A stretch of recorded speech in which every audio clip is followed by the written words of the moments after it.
From Vanguard Live. My name is Damlola Ogushaki, and this morning I'm starting with Vanguard of the paper review. Vanguard's leading story says Electoral Act Harmonization reps under pressure to abandon compulsory e-transmission of results.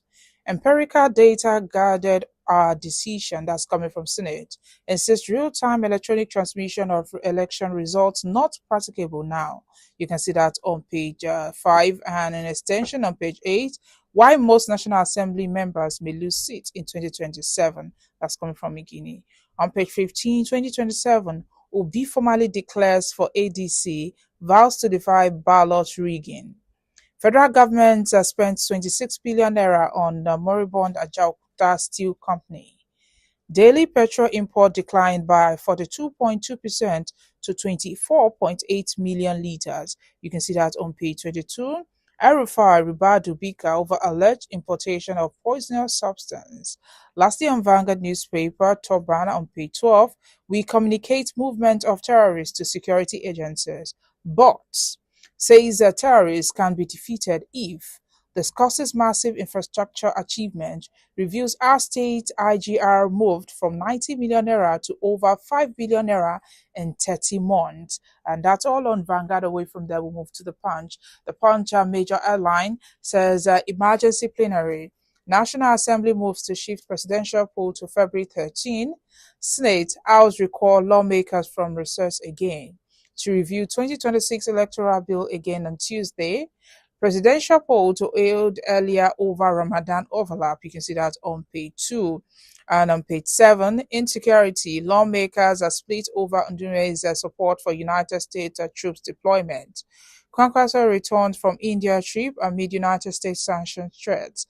Lastly, on the Punch newspaper, Tinubu's Adamawa visit reignite Fintiri's defection rumors. You can see that story on page 8. Now let's move to The Guardian. The Guardian's major headline says, Port users pay more as NCAs recreate multiple FX regime at 7% margin. You can see that on page 6.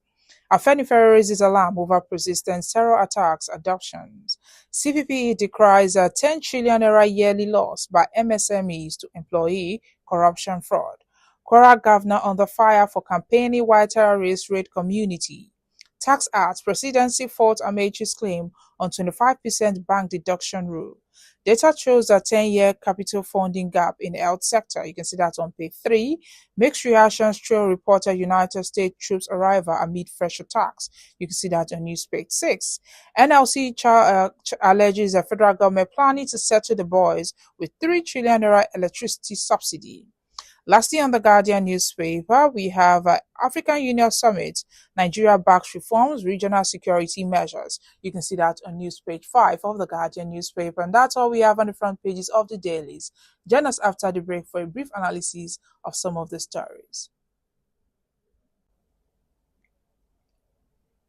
Welcome back. If you're just joining me, this is Today the News on Vanguard Live. My name is Damlola Ogunshaki, and joining me to analyze some of the stories on the front pages this morning is Mr. Aliu Mohammed, the CEO of Magnet Communications, former editor of Daily Times and Concord newspaper. Good morning, sir. How are you? I'm very fine, thank you. And this morning, we are still talking about the Electoral Act Amendment. The House of Rep and the Senate, they've passed different versions of the Electoral Act Amendment, with the Senate favoring a more discretionary approach over compulsory real-time electronics uploads. And this has sparked intense debate about the future of transparent elections in Nigeria. What do you think about this amendment bill? It is unfortunate that we are having disagreements over mere amendments to a bill. It shows the kind of people that we are. In some climes, people will agree on what to do, not that you have dissenting voices. You know, these are issues that affect the lives of Nigerians, and I expect that people should come together and do the needful. If you are amending, there must be a joint agreement on what to do. Not that you have disagreements and you find it difficult to even move forward. We are talking about a bill that has to do with election, right? Yes. I don't see any reason why there must be any disagreement over it, because election is the life wire of a democracy. That is the truth of the matter. There must be a consensus somehow, one way or the other. But unfortunately, we are having disagreements. But if it is something that has to do with money in Nigeria, the agreement will be swift. That is the aspect that I find funny. But to say, to get certain things right, whatever we pass as bills or bill for our elections has a way of affecting us as Nigerians. So we must be forthright. We must think of the best for Nigerians in terms of having a free and fair election without rancor. There has not been any elections that we've had and we didn't have to go to court. I am waiting for one day that we have an election that will be generally acceptable without going to court. We need to get to that level. Have you witnessed elections in the US before? You won't even have any feeling that elections will hold or is holding. You see people going to work, they work half day, come out massively and go and vote. But here in Nigeria, in Africa, election has been turned to a big war. So the only way of getting it right is having the Electoral Act perfectly done, well dotted, to ensure that we have peace in this country. Because one of the problems we have in Nigeria is election. Once it goes wrong, the government that election will produce will have problem if the elections have problem. That's why we've had so many civilian administrations that were toppled in Nigeria, from Ahmadu Bello to General Ramat Mohammed's coup. It's because we didn't get it right. And then the ambition of the military. It is when you are in a democracy that is not perfect or near perfection. You can't have a perfect democracy. It is when you don't have a democracy that is all encompassing. Everybody in that system have access to equal rights, have access to equal opportunities, then there will be problems. So the truth of the matter is that in a democracy, the people must be the concern of politicians. But we have moved away from that fact over the years. That's why you have a system where in Nigeria, a democratic government will come in and be toppled. It is only in the last 15 or so years that we've had a stable democracy, and I pray it continues. All right, let's talk about, talking about these whole stuff. Do you think there's a deeper democratic implication if this compulsory electronic transmission of results is abandoned? Does it weaken the future elections even before it happens?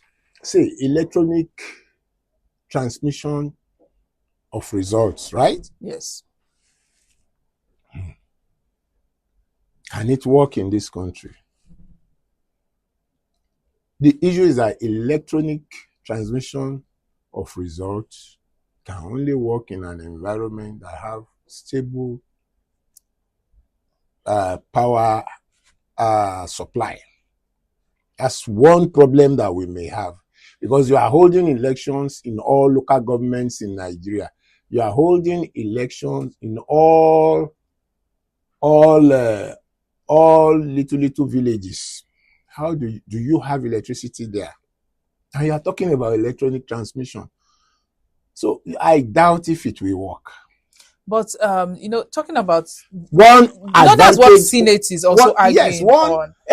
One disadvantage of it is that politicians will manipulate that kind of system to their advantage in areas where people will vote and their votes will not get to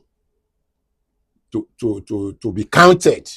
You see politicians exploiting and stamping ballot papers, fake ballot papers, claiming it is from one local government or the other. So we have to be careful when you talk about electronics. How many villages have electricity? How many villages? In my place, the light there is not constant.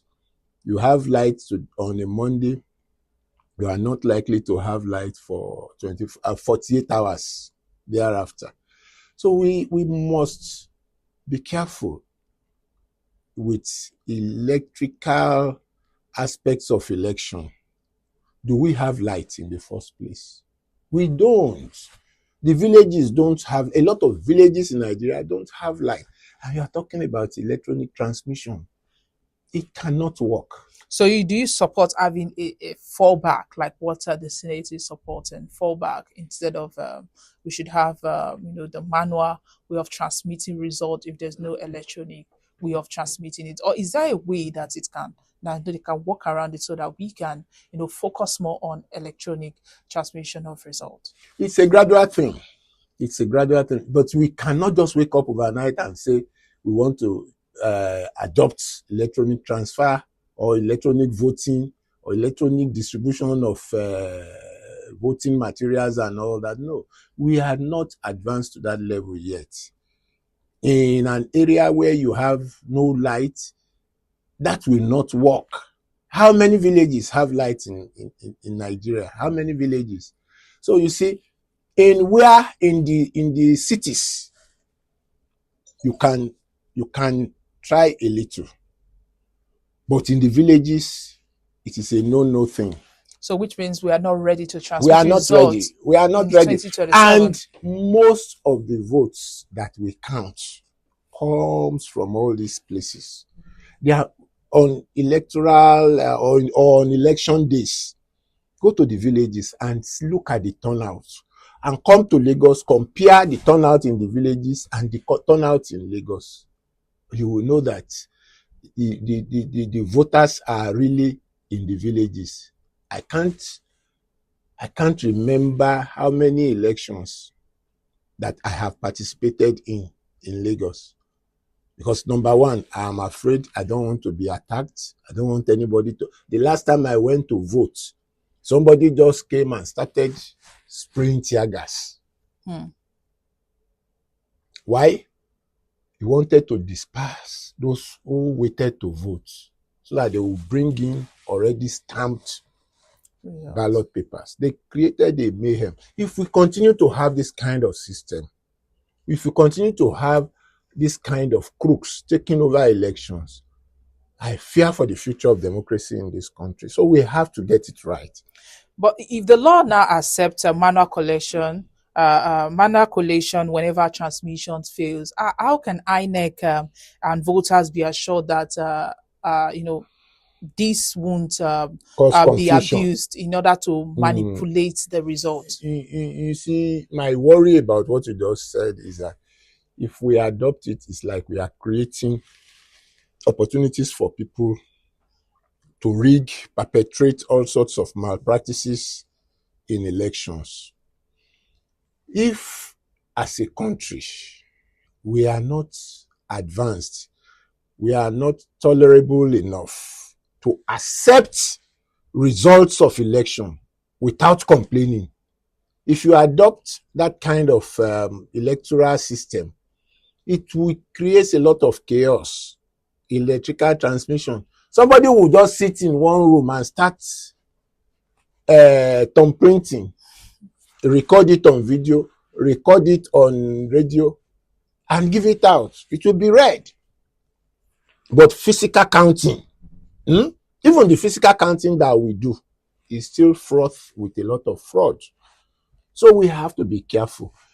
You do not become an advanced country by force.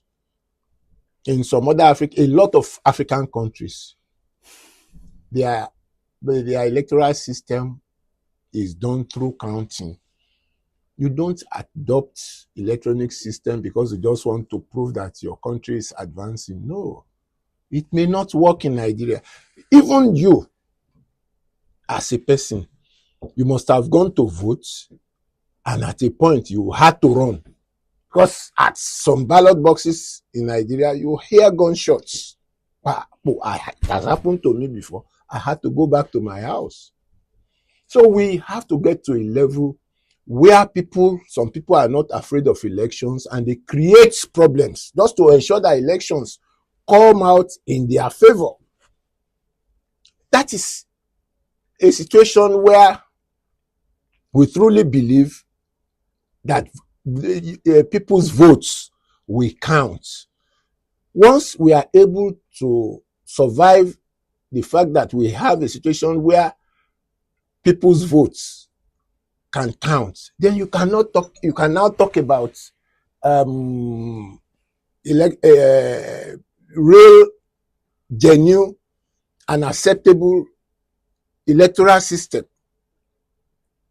That is the truth. But in a situation where you know that politicians will prepare for an election, they would have come up with different systems of rigging, different systems of ensuring that elections do not hold, and ballot boxes will be filled into, ballot papers will be filled into ballot boxes in designated areas, and they will be brought to INEC for collation. We've had that such situations several times. We have to rise above that in this country. We have to believe 100% in elections. That is the problem we have. We don't believe in it. Once my friend is Damilola, I want Damilola to win. By all means. I say by all means. It will be done. Is that democracy? No. Democracy is a situation where you allow the winner to be, not that you force yourself on the people. That is the kind of democracy we have in Nigeria today. Most of these politicians that you have as senators, House of Rep members, if you know what they did to get those positions, you will not want to be a politician in this country.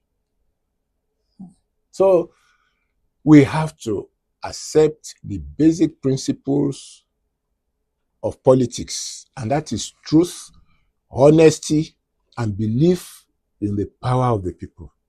For as long as we are unable to accept that, we still have a distance to true democracy in this country. All right. Some of there are reports that some of the Senate, some of the House members could lose their seats, and that's by lawyer Mike Igine. He raised the alarm over what he describes as looming institutional self-harm by the National Assembly, warning that the controversial proviso qualifying real-time electronic transmission of polling unit results could cost majority of federal lawmakers their seat in 2027. But that's what I just said. So this whole thing, is this not going to, the fear of this, is this not going to stop, them from, carrying out what is right for the people? You are right. You see, if you look at the kind of things they want us to adopt now, we are not matured for it yet. It is for a system where people are not desperate to have power. Like an average Nigerian that is contesting election, he believes that he's contesting to win. And he's not contesting to lose. And he will put everything he have to that election, including killing human beings. That's a problem we have here. Politicians don't care about the lives of citizens when it comes to an election. And that's why you have a lot of killings during election. See people on election day, some people go about with guns. Why? In a democracy.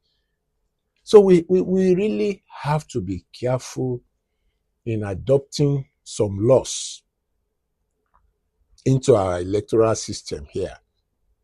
We have a system of counting in different local government area. You have a collating center or collation center.